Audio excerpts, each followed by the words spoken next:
Hello বন্ধুরা, সবাই কেমন আছো? আশা করি খুব ভালো আছো। আমি অনুরাধা, আমার ছোট্ট একটা ভিডিওতে তোমাদের সবাইকে জানাই স্বাগত। এই ভিডিওটা ছিল গতকালকের। তার আগে বলে নিই, এত বড় বড় কলাপাতা তোমরা কি কখনো দেখেছো? কলাপাতাগুলো এক একটাই মনে হয় যেরকম 5-7 জন বসে খাওয়া যাবে, এক একটা গোটা কলাপাতায়।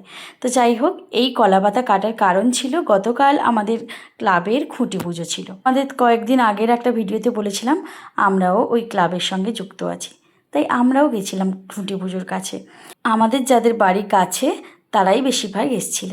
এই যে খুঁটি পুজো হয়ে খুঁটি পোতা হয়ে গেল, এবার শুরু হবে মায়ের প্যান্ডেল বানানোর কাজ। আর এবার থেকে শুরু হবে আকাশে বাতাসে পুজো পুজো ভাব, মা আসছেন। তো যাই হোক, তারপর বাড়িতে এসে রান্না বান্না বসিয়ে দিলাম। কালকে না বাড়িতে একটু মাংস এসেছিলো, ছেলের জন্য তো মুরগি মাংস আসবেই। ছেলে না, জানো তো তোমরা, খুবই বিরিয়ানি খেতে ভালোবাসে। বেশ কিছুদিন আগে ওর একটা আবদার ছিল যে আমি বিজ্ঞান মঞ্চে ভালো রেজাল্ট করেছি, তার জন্য আমাকে কি দেবে তুমি দিয়ে দেবে। দিয়ে ভাবলাম যখন চিকেনটা এসছে তাহলে একটু বিরিয়ানি বানিয়ে দিই। ও ওটাতেই খুব খুশি হয়, কারণ দোকানের থেকে ও আমার হাতে বিরিয়ানিটা খুব পছন্দ করে। অন্যান্য খাবার বলবে তুমি একদম যাচ্ছেতা বানিয়েছো, ও আসলে ও খেতে চায় না তাই। কিন্তু বিরিয়ানিটা আমি যেভাবেই বানাই না কেন ওর ভীষণ পছন্দের হয়। আর বাড়িতে এসেছিলো আমাদের জন্য মাটন এসেছিলো। যেহেতু খুঁটি পুজোর কাছে বেশ খানিকটা সময় চলে গেছে, তাই রান্না করতে আসতে না অনেকটাই দেরি হয়ে গেছে। তত বেলায় এসে ভাবছি কোনটা আগে করব। তারপর ভাবলাম না, ছেলের বিরিয়ানিটা করে নিই আর ভাতটা বানিয়ে নিই, তারপর মাটনটা বসিয়ে বসিয়ে রান্না করব। সেভাবেই কাজটা করলাম, ছেলের জন্য বিরিয়ানিটা বানিয়ে নিলাম। আর এখানে বিরিয়ানি বানাচ্ছি, বিরিয়ানি বানাতে বানাতে যে চিকেনটা কষাচ্ছি বিরিয়ানির জন্য, তাতেই সে চলে এসছে। এসে বলছে আমাকে এইগুলো একটু দাও, আর একটু চাল যে রেডি করেছো সেটাই দাও। আমি বললাম চালটা ঠিকঠাক হয়নি বাবা, একটু পরে খেও। না না না, আমাকে দাও দাও দাও। দিয়ে আমি ঠিক আছে একটু খাও।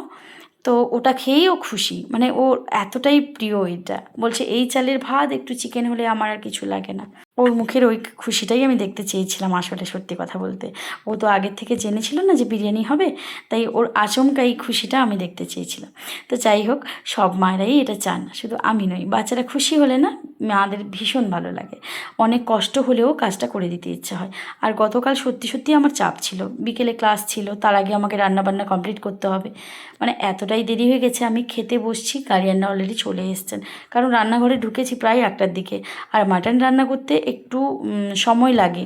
প্রেশার কুকারে দিয়ে দিলে হয়, কিন্তু আমার হাজব্যান্ড খুব একটা পছন্দ করেন না যে প্রেশার কুকারে দিয়ে রান্না করি। ও বলে একটু গ্যাসে হালকা আঁচে বসিয়ে বসিয়ে সেদ্ধ করো। আর ওই যে চিকেন বিরিয়ানির সঙ্গে একটু রায়তা না হলে আমার ছেলের হবে না।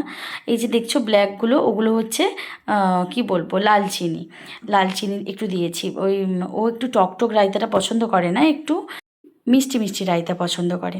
কালকে না ওর আলুটাও বেশ পছন্দের হয়েছিল, বললো মা আমার আলুটাও বেশ ভালো লেগেছে। তো যাই হোক, ওকে খেতে দিয়ে আমাদের রান্না কিন্তু তখন ছিল না।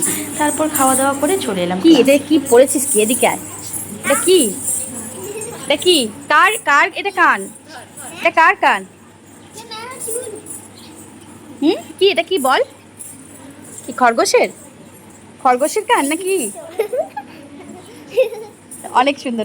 ওদের সঙ্গে ক্লাসে ঢুকেই একটু মজা করে নিলাম, কার কী আবদার ওগুলো একটু শুনে নিলাম। তারপর শুরু করে দিলাম নাচের ক্লাস। গতকাল ছিল বুধবার, বুধবার প্রায় 3টে মতো ব্যাচের ক্লাস থাকে। ক্লাস শেষ করতে করতে প্রায় হয়ে গেছিলো রাত 8টা।